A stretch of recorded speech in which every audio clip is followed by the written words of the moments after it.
सबके कहे कि हिया संस्कारी देखी के रहन मन करे मारी। सबके कहे कि हिया संस्कारी देखी के रहन मन करे मारी। होई तो नैहर में दिलवा लगैले बिया, हो लगैले बिया। हम नाही एकरा के राखबे माई। इ त चोली के उतरना बनौले बिया, होई त झूला के उतरना बनौले बिया। रे हम कहले नु रहनी योहरे के खराबी अब तब समझ में ना आई। अब हमके समझाव तारू।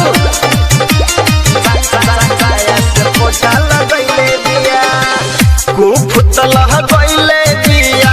आइल जब से घर में के नहीं के जानत है के पूरा नहीं हार में, पूरा नहीं हार में। कुफुतल गइले बिया। आइल जब से घर में के नहीं के जानत है के पूरा नहीं हार में।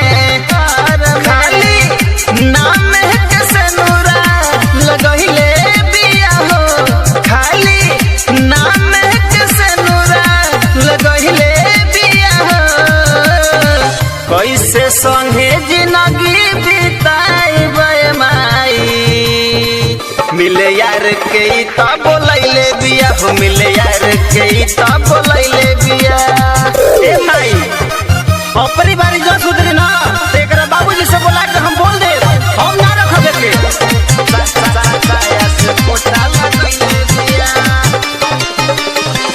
पप्पू और जुहन माथा कइले बिया फेल हो। भार नाही सही है अब वकील पटेल हो, वकील पटेल हो।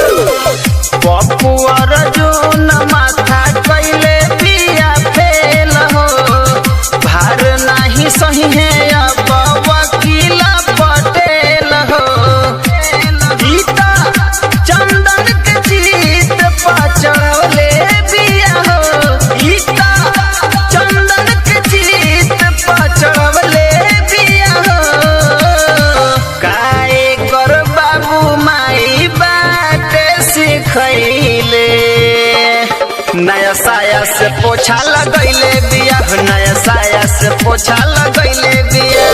सबके कहे कि हिया संस्कारी देखी के रहन मन कर मारी। होई तो नैहर में दिलवा लगैले बिया, हो लगैले बिया। हम नाही एकरा के राखबे माई। इ त चोली के उतरना बनौले बिया, होई त झूला के उतरना बनौले बिया।